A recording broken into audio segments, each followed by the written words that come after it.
um minarete, sim, um minarete simbólico, porque aqui não sobe mais ninguém.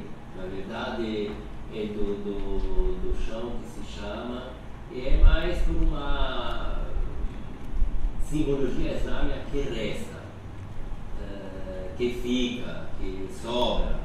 Mas aqui tem uma escada muito difícil para fazer, então não era seguramente usada. E aqui tem um terraço muito baixo, porque quando você está lá em cima, o terraço, você chega numa escada, o terraço está aqui, afinal. Então não daria nem para falar, vira uma coisa simbólica, porque é Islã. O islamismo, né, como o homem dizia em 1400, é um islamismo que já se acostuma aos mongóis, não tanto islâmico. Para a população islâmica é, mas para eles não é tanto religioso.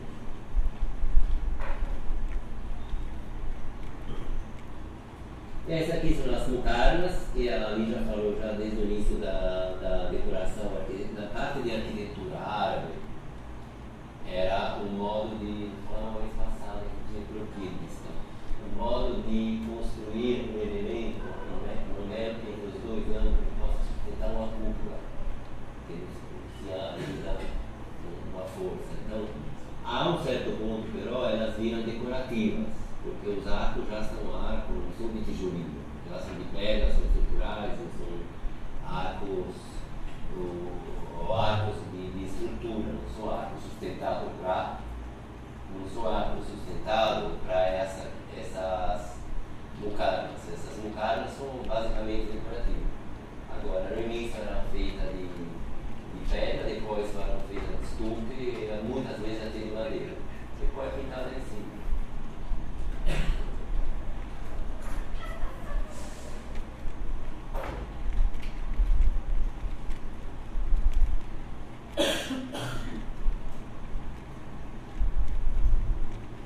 Essa aqui é uma estrutura importante, por exemplo, a cúpula. A cúpula em relação às cúpulas árabes, muçulmanas, dos árabes, não sei se vocês lembram, essa parte aqui era menor e no início nem tinha. O edifício, a cúpula se apoiava diretamente no edifício. Não tinha essa parte. Essa parte aqui justamente é colocada para aumentar a visibilidade e a importância da estrutura da cúpula. Então, esses gomos, que agora são divisões de azulejos, que já que na época era difícil fazer, elas querem mostrar a riqueza do cântico da cidade de Bukhara, ou de Samarcanda, ou de outra cidade. No local em cima da cúpula, embaixo, desenhado, feito, porque tinha os técnicos que faziam tudo isso, não era?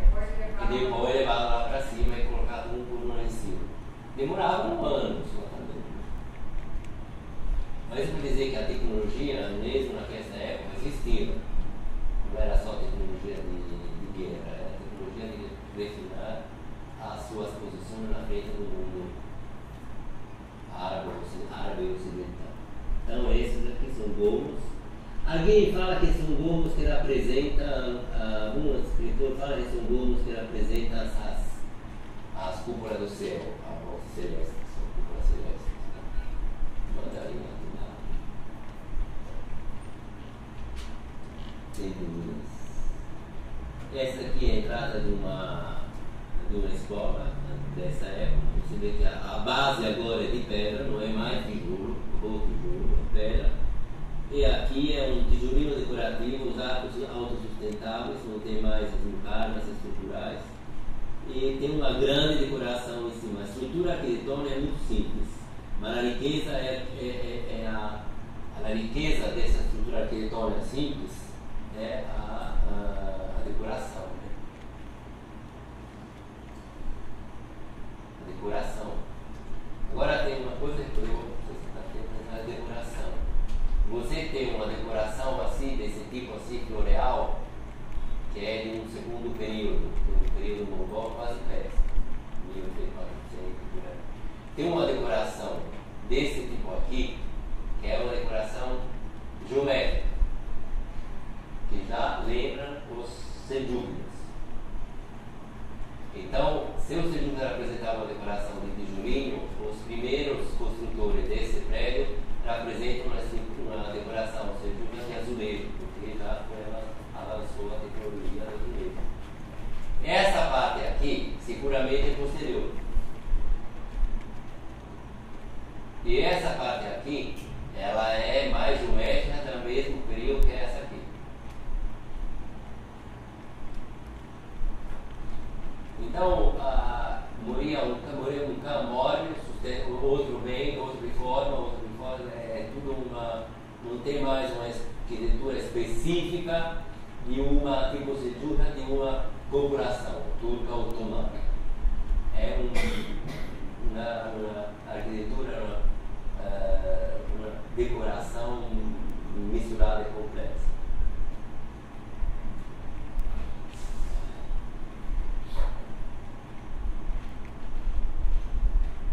Essa aqui é uma cúpula interna para entrar na mesquita.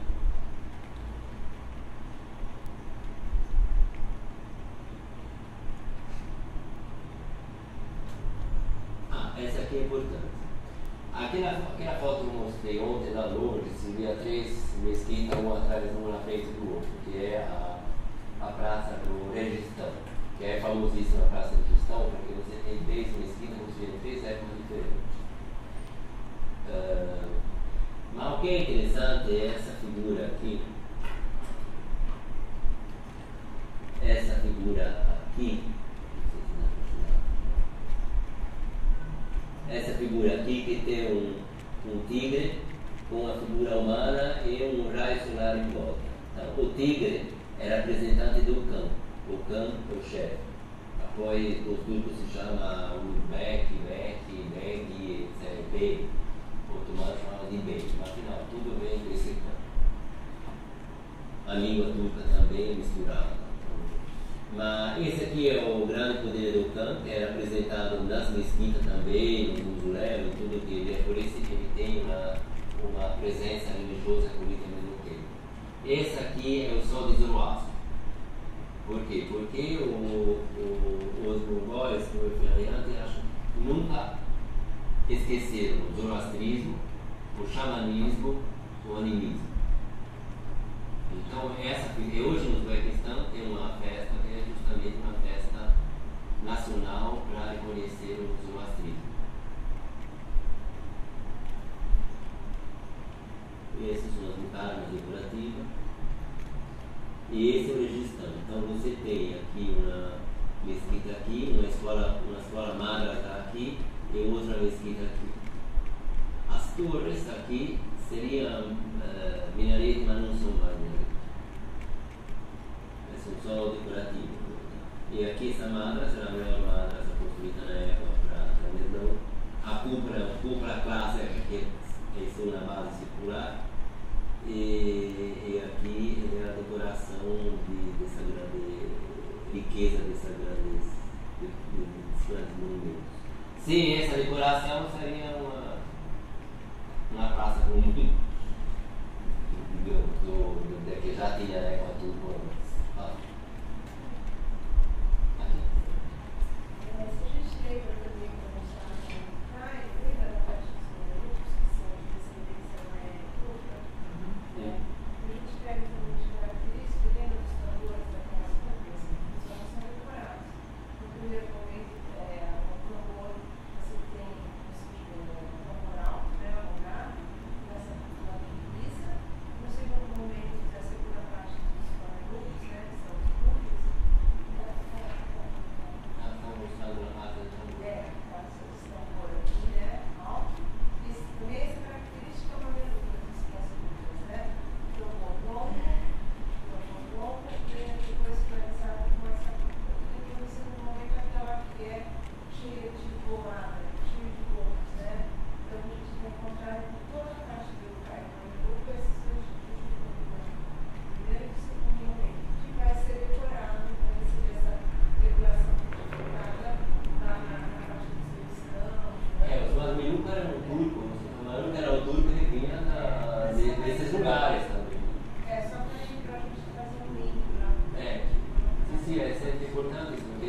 Porque eu estava tentando mostrar que tem tudo um link entre Austral, Sibéria, até os mongóis, ateu, os árabes, ateu, o egípcio.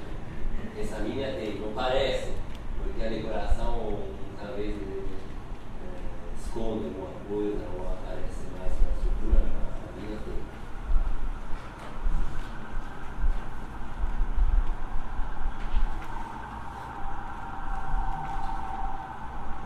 Essa aqui é a outra mesquita na frente, a outra ainda tem o canto e tem o símbolo de Zoroastro. Esse aqui é. Aí, esse é interessante. Não, esse é interessante, porque começa, depois vai se complicar mais. Começa uma ligação com a Índia, visto que os mongóis também foram para a Índia. Em 1400 eles estão na Índia, os mongóis. E aí lá tem muita influência dessas rodas de budista, mandala budista. Então, a partir de agora, a decoração se baseia muito sobre essas mandalas, que são de influência budista, mas com outros elementos.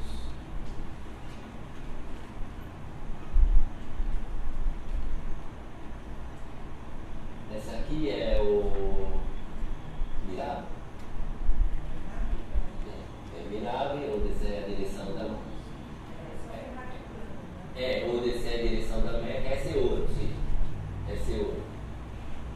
Mas o mongóis não tinha problema de ouro. Ele no lugar pegava o ouro. Ouro não tinha nos montes altares, nos murais, tinha algum ouro. Mas ele não estava perdendo tempo para escavar ouro. Ele gostava de guerra e levar tudo que podia levar. Ele não gostava de agricultores, não gostava de pessoas que faziam esse trabalho, para ele eram escravos. Não entendi. Eles eram guerreiros. O que fazia a agricultura? Tratava dos cavalos, tratava da parte. Mas a agricultura mesmo assim era tudo escravos para ele. Ele não queria se misturar com a terra. Era exigente.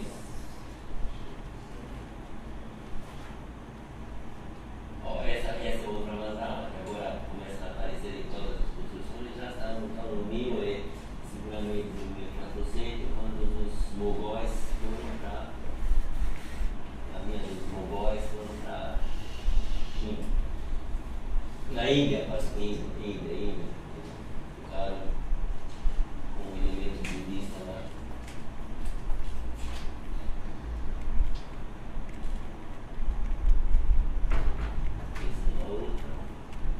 E aqui são as duas. Esse aqui ainda é aumentado, é muito maior em relação a essa aqui, por exemplo. Aqui é um desenho mais moderno, da época. Aqui é um desenho mais antigo. Aqui lembra a escritura seljucas da época, que deixou seguramente. E aqui é uma escrita mais recente. Então essa mais antiga seguramente, essa mais nova. Nessa escrita mais antiga está escrito Allah, esse aqui não é a educação simples, está escrito Allah, Mude Allah, etc. Acaba a partir de agora uma decoração que é o símbolo do infinito dos indígenas, da Índia, símbolo do infinito, da língua.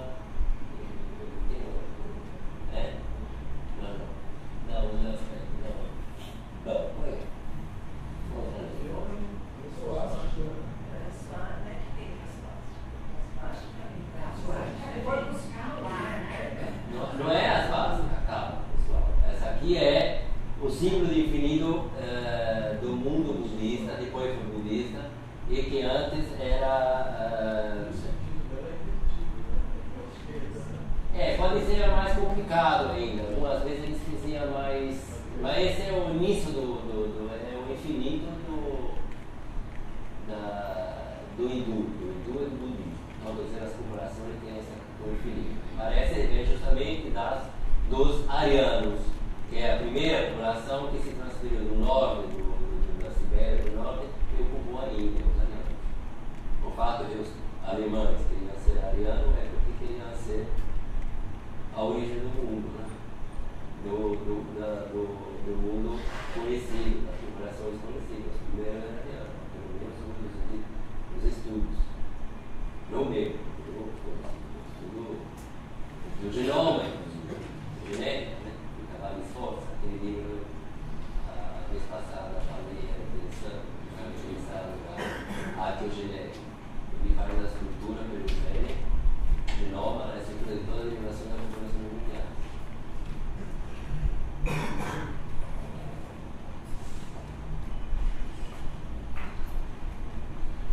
Essa aqui começa uma decoração ainda não só de azulejo, mas de estuco colorido, de muito mais complicada. Essa aqui, esse aqui é um bairro que se chama o Mundo dos Mortos, porque eles começam já a pensar que os mortos têm que ser expelidos não dentro da cidade, como se fazia antes, mas em um lugar específico, que é o cemitério. Então, poderiam construir esse palácio, poderiam construir o que eles quiseram de grandioso para os defuntos, para o morto, para o parente, mas em uma região bem específica assim, no cemitério monumental. Não é, no 1200, 1300 ainda assim, colocava embaixo da igreja, eles não, esses seguramente vêm dos árabes, foram os primeiros a incluir as doenças, etc. Engenheiro, sim. Ele pegava tudo do que era de bom para ele dos árabes, porque foram os árabes mesmo que primeiro inventaram que fizeram esses cursos.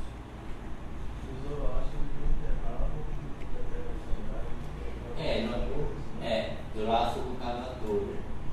Colocava na torre e esperava que os abutres comiam. Ou queimavam, segundo período.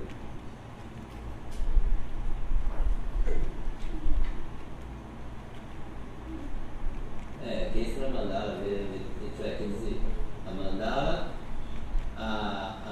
o desenho árabe, do cruzamento dos quadrados, né, que é clássico dos árabes, e a mandala budista no meio, já está misturando tudo. O escrito lá é grande, etc. Isso é escrito, né? Não usa lá. Como que eles tiraram essa cor azul? Era alguma flor que tinha? Não, eles inventaram. Você sabe, eles inventaram. Azul cobalto.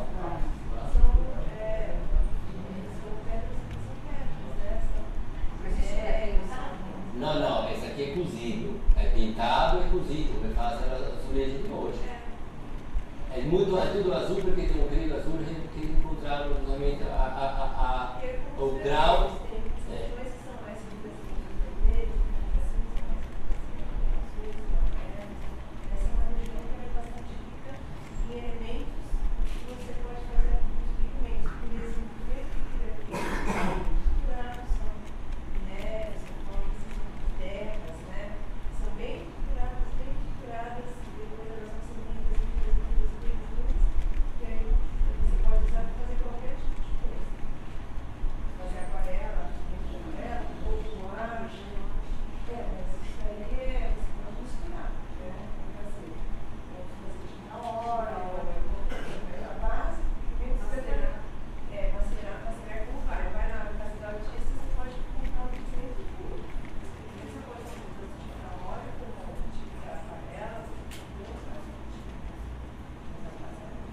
Depende da descoberta do período.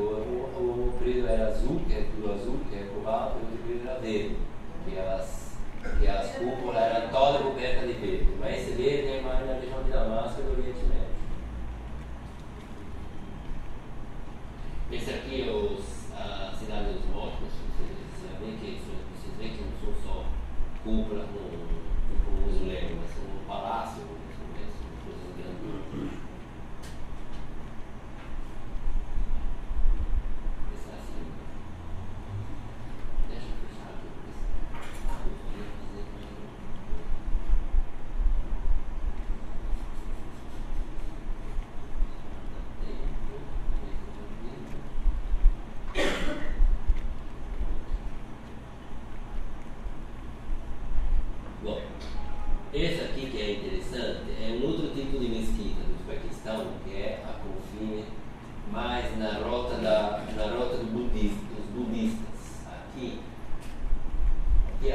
seda, que aqui no Kirguistão, na China, passava tudo na rota budista, ia no Kirguistão, descia, Uzbequistão, e depois descia também para o Tajiquistão.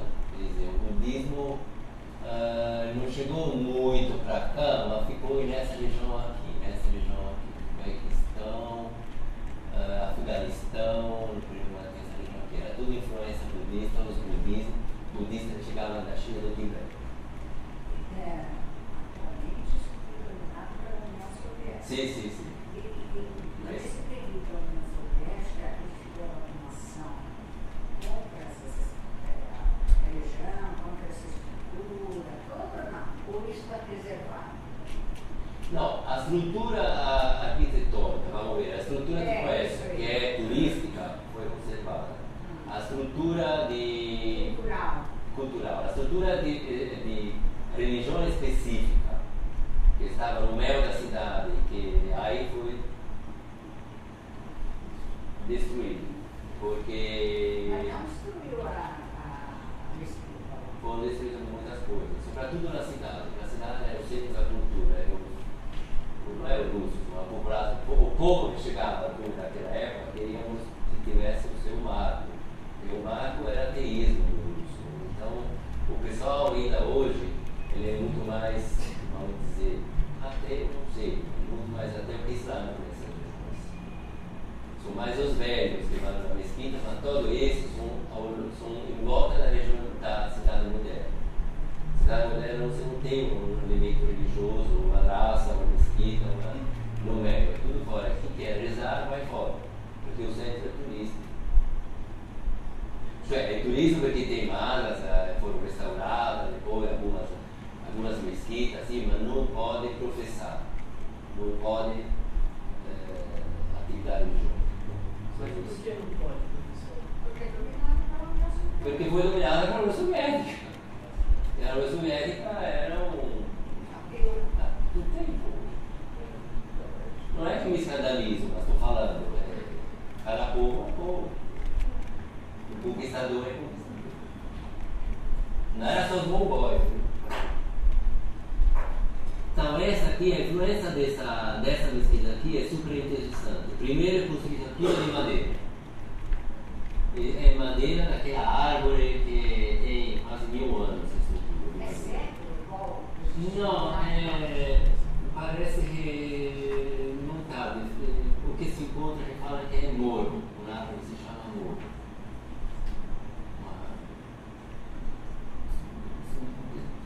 Praticamente madeiras locais que existia toda a longa aquela faixa da Ásia em volta da Síria, que é o resto do deserto, e que não existe quase mais.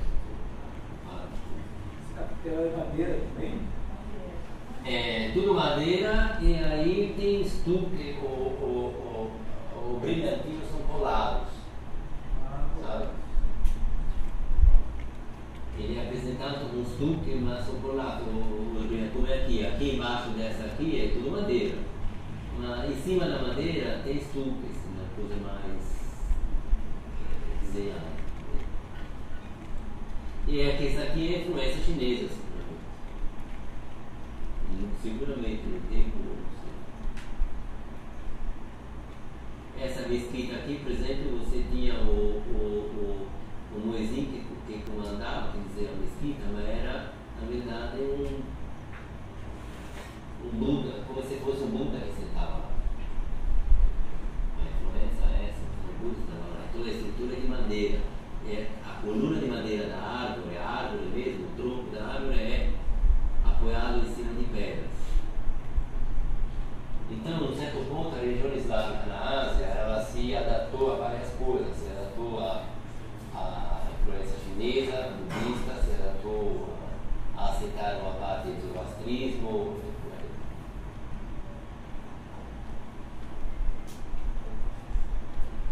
Essa aqui é interessante, essa árvore são ainda antigos originais.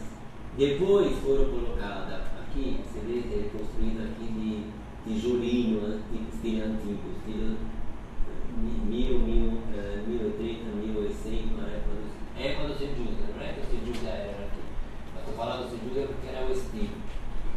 E depois, com a chegada dos mongóis, foram apresentadas de azulejos.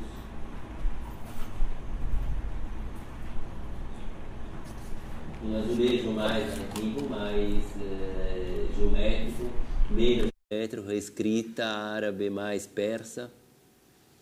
É tudo Essa aqui também é muito linda.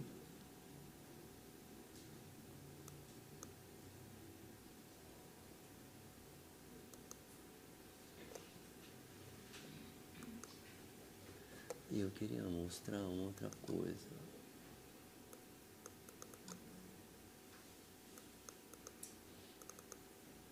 Essa aqui é interessante, é a única cidade no deserto do Uzbequistão que está aqui.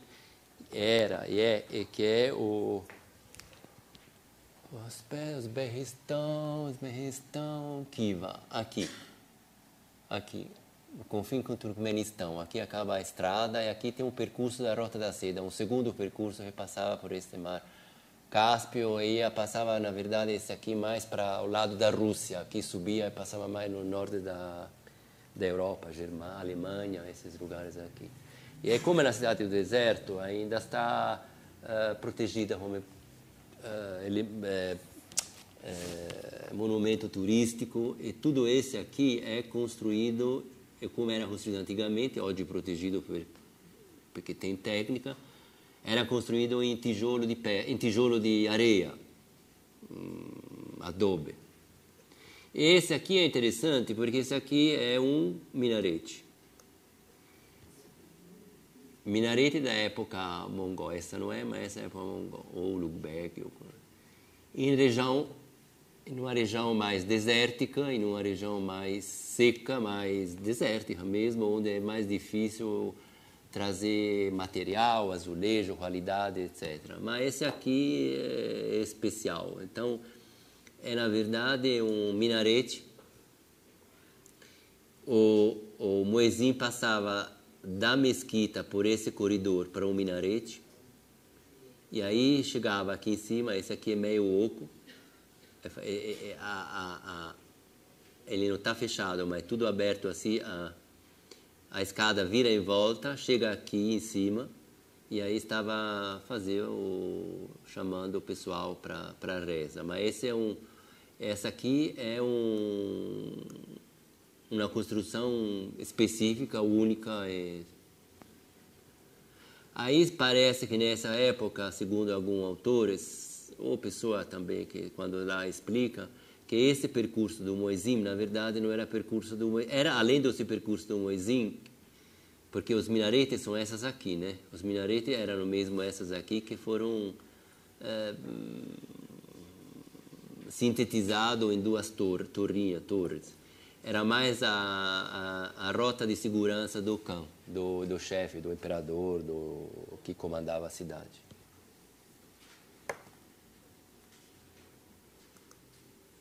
Essa aqui é a mesquita, está em Khiva, nessa cidade, que é a mais antiga, tem mais de 1000 anos.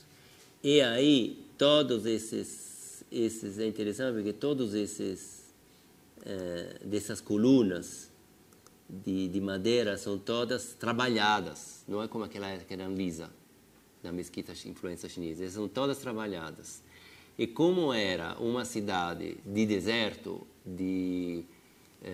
em fortaleza, estava com medo de racias, de nômades, de beduínos, todas as paredes eram fechadas.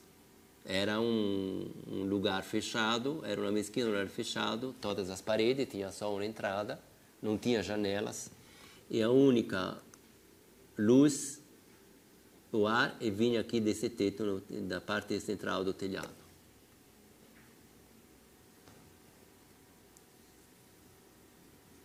E essa aqui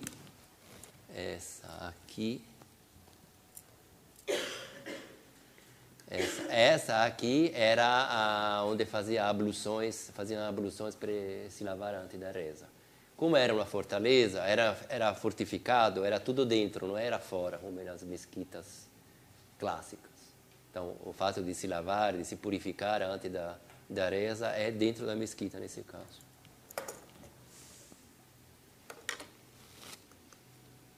Essa aqui eu consumi, como é consumido essa aqui. Essa aqui é original de sei quantos mil anos.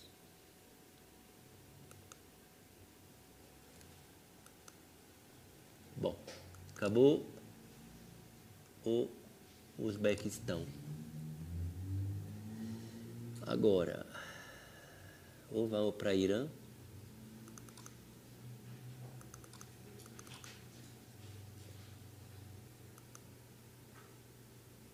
Qual desses países aí da Ásia Central, eu até parece que vi uma reportagem. Como? Qual desses países da Europa Central, desses, o Paquistão, Tudo estão, que está até como um lugar turístico agora, que está, qual que é mesmo? Uzbequistão. Uzbequistão? Uzbequistão é o mais turístico. Porque lá... É evoluído, não Sim, sim. Lá é tudo feito por turistas. Sim. É um país rico, de alguma forma. E é ali, é nesse amarelo aí? Uzbequistão é essa aqui. Não é grande como o país, mas é essas aqui. Aí se insere um pouco aqui, a Vale de Fergana, faz um pedaço aqui, bribi, barabá, e vai assim, em cima assim. É o mais evoluído porque são poucas pessoas, são 5 milhões, 4 milhões de pessoas em todo o país, que é muito desértico. Deve ter gás ou petróleo, qualquer coisa assim. Tem petróleo, riqueza, né? tem petróleo e gás dele, e agora passa a grande linha China-Europa para cá, a linha petrolífera da China. Então, Mas também foi dominado pela União Soviética. todos eles foram dominados. eles? Todos eles. Tanto o Uzbequistão, quanto o Turkmenistão, quanto o Quirguistão, Cazaquistão, depois ele fala, Tajiquistão. Todos esses foram todos para a União Soviética. Não, menos no Afeganistão, mas ficaram lá 10 anos, 15 anos, mesmo perdendo 1 milhão de pessoas, mas afinal. Menos o Paquistão. Menos o Paquistão. Menos Sim. o Paquistão. Não, os soviéticos precisavam chegar, os russos precisavam chegar ao limite com a China, né? Porque o Paquistão ele separou da Índia, mas ele não. deixou dominar. A limite da China para fazer um corredor entre a China e a Rússia, né? Mas eles brigaram, né? As duas burocracias. Obrigado.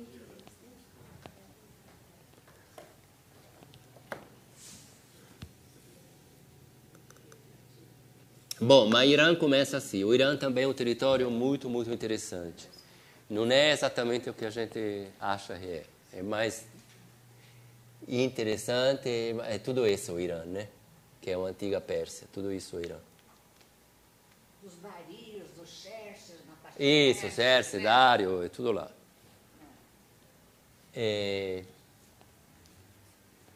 A próxima vez vou trazer algumas fotos, mas justo para mostrar a vida atual que nós imaginamos que é uma coisa, e não é.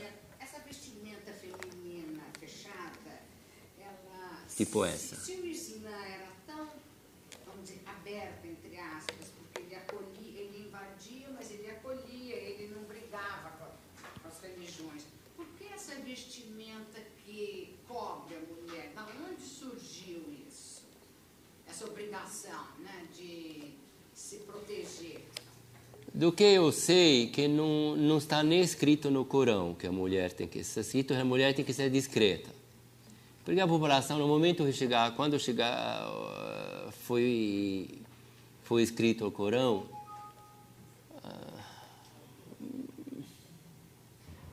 provavelmente, seguramente tinha a população anterior, antes dos árabes, não tinha uma religião, não tinha uma divisão assim quase ocidental, homem, mulher, por um homem só, uma mulher. Era mais aberto, começou agora. E aí, essa é uma coisa. E aí, para não criar problema entre as tribos, porque as tribos roubavam as mulheres entre eles, como isso acontecia em várias ocasiões antigas no mundo europeu. Esse não é o...